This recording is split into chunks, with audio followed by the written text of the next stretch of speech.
بسم الله الرحمن الرحيم. شهر رمضان الذي أنزل فيه القرآن هدى للناس وبينات من الهدى والفرقان فمن شهد منكم الشهر فليصم ومن كان مريضا أو على سفر فعدة من أيام أخر يريد الله بكم اليسر ولا يريد بكم العسر ولتكملوا العدة ولتكبروا الله على ما هداكم ولعلكم تشكرون. صدق الله العظيم. اللہ تبارک و تعالیٰ رب العزت نے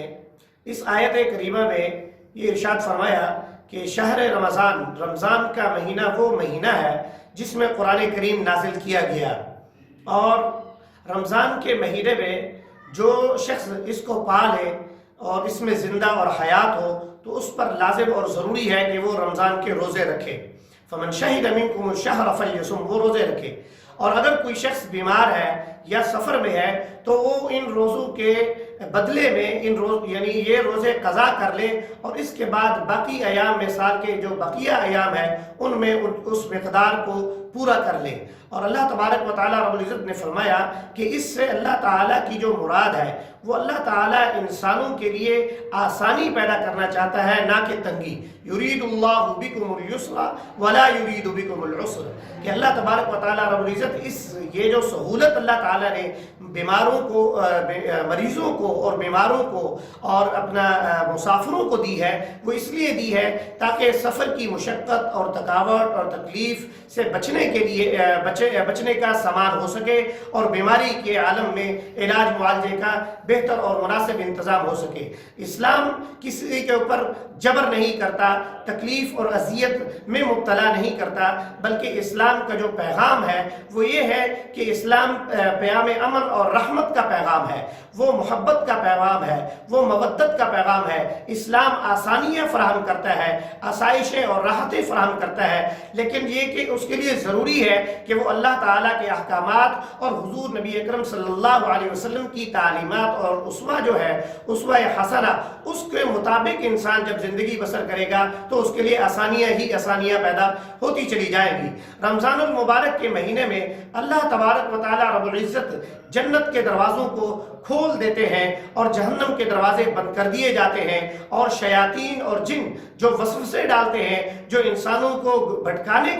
کا کام کرتے ہیں، ان کو قید کر دیا جاتا ہے. اسی بنا پر ضروری ہے مسلمانوں کے لیے کہ وہ اللہ تعالیٰ کے حضور ملتفت ہوں اور التجا کریں اور الحاح اور زاری کریں اور روزوں کا اور قیام اللیل کا اہتمام کریں. روزہ ایک ایسی بدنی عبادت ہے جس کے بارے میں حضور نبی اکرم صلی اللہ علیہ وسلم نے کی احادیث میں بہت سارے فضائل اور مناقب جو ہے بیان ہوئے ہیں. جنت کے دروازوں میں سے ایک دروازے کا نام باب الریان رکھا گیا ہے، جس میں خالص روزے دار جو ہے وہ داخل ہوں گے، اور اس دروازے سے یہ صدا لگائی جائے گی کہ روزہ دار آ جائیں. جب روزے دار داخل ہو جائیں گے تو وہ دروازہ بند کر دیا جائے گا. اور پھر حضور نبی اکرم صلی اللہ علیہ وسلم کا یہ بھی فرمان ہے، آپ نے فرمایا کہ جو شخص روزہ رکھتا ہے، اللہ تعالیٰ فرماتے ہیں کہ روزہ انسان میرے لیے رکھتا ہے، الصوم لی وانا اجزی بہ، کہ انسان نے روزہ میرے لیے رکھا اور میں ہی اس کی جزا دوں گا. لہذا باقی جتنے بھی اعمال ہیں، جتنی بھی عبادات ہیں، ان کے جو درجات ہیں، ان کے جو ثواب ہیں اور اجر ہے وہ مقرر ہے، بیان شدہ ہے، بیان کر دیا گیا ہے. لیکن روزے کا ثواب جو ہے اللہ تعالیٰ نے فرمایا میں اپنی مرضی اور منشا کے مطابق جس قدر چاہوں گا وہ اس انسان کو عنایت کر دوں گا. اور اسی طریقے سے نبی اکرم صلی اللہ علیہ وسلم کا یہ بھی فرمان عالی شان ہے، آپ نے فرمایا روزے دار کو اللہ تعالیٰ جو ہے دو انعام عطا کرتے ہیں. ایک انعام اس کا افطاری کے وقت ہے، اور دوسرا انعام جو ہے اس کو آخرت میں اللہ تعالیٰ عنایت کریں گے. یعنی خوشی جو انسان کو حاصل ہوتی ہے جب وہ افطاری کرتا ہے تو پورے دن کی تھکاوٹ، پیاس اور بھوک کی وجہ سے جب وہ پانی پیتا ہے تو جو اس کو سکون اور راحت حاصل ہوتی ہے، یہ ایک اس کا انعام دنیا میں مل جاتا ہے، دوسرا اس کو آخرت میں اللہ تعالیٰ عنایت فرمائیں گے. اور اسی طریقے سے نبی اکرم صلی اللہ علیہ وسلم نے یہ بھی ارشاد فرمایا کہ روزہ دار جو شخص روزہ رکھتا ہے اس کے منہ سے جو اپنا بھوک اور پیاس اور خشکی کی وجہ سے ایک سمیل پیدا ہو جاتی ہے، اللہ تعالیٰ کو یہ مشک سے بھی زیادہ پسند اور عزیز ہے کہ روزہ دار نے خالص اللہ کی رضا کے لیے روزہ رکھا ہے اور اللہ تعالیٰ اس سے خوش ہوتے ہیں۔ دیگر عبادتوں اور دیگر نماز، حج اور زکوٰۃ کے اہتمام کے ساتھ رمضان المبارک میں روزے کا جو فرضیت ہوئی ہے وہ اس لیے ہے تاکہ انسان کا تعلق اللہ کے ساتھ مضبوط ہو، مستحکم ہو، اور وہ انسان جو ہے اللہ تعالیٰ کی عبادت کے اندر اپنے مالی جو عبادت خرچ کرتا ہے اور جسمانی جو عبادت نماز کی صورت میں ہے یا دیگر جسمانی اور مالی دونوں عبادتیں حج کی صورت میں ہے، اور اسی طریقے سے مالی عبادت صرف زکوٰۃ ہے، اور پھر بدنی عبادت کے اندر یہ بھی ایک اپنا بدنی عبادت میں روزہ بھی ایک عبادت ہے اور منفرد عبادت ہے، اس کا اہتمام انسان کو کرنا چاہیے، اور اس سے انسان کو جو جزا اور اجر اور ثواب حاصل ہوگا وہ یوم حساب کے دن خود اللہ تعالیٰ اپنی شیان شان کے مطابق انسان کو عنایت فرمائیں گے۔ لہٰذا ہم دنیا میں جس طرح کوشش اور دو کرتے ہیں کہ اپنے سے بڑے اپنے والدین ہوں یا اپنے اساتذہ ہوں یا دیگر اپنے کوئی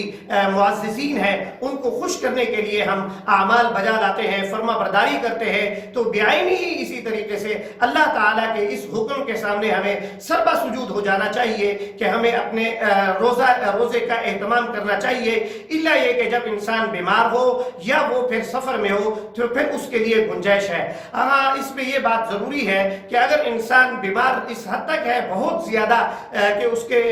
یعنی مرض الموت کا شکار ہے یا وہ بہت نحیف ہے، بہت لاچار ہے، وہ روزہ نہیں رکھ سکتا ہے، تو پھر اس کے لیے روزے کا فدیہ دینا مقرر کیا گیا ہے۔ اور جب انسان روزہ رکھ لیتا ہے، اس نے اگر جان بوجھ کر عمدن روزہ توڑ دیا تو پھر اس کے اوپر روزے کا کفارہ عائد ہو جاتا ہے کہ وہ 60 روزے رکھے گا یا 60 مساکین کو 2 وقت کا کھانا کھلائے گا، اور جو 60 روزے رکھے گا تو اس کے لیے ضروری ہے کہ وہ 61واں روزہ بھی رکھے، یعنی روزے کی قضا کرے، اور جو کفارہ جو اپنا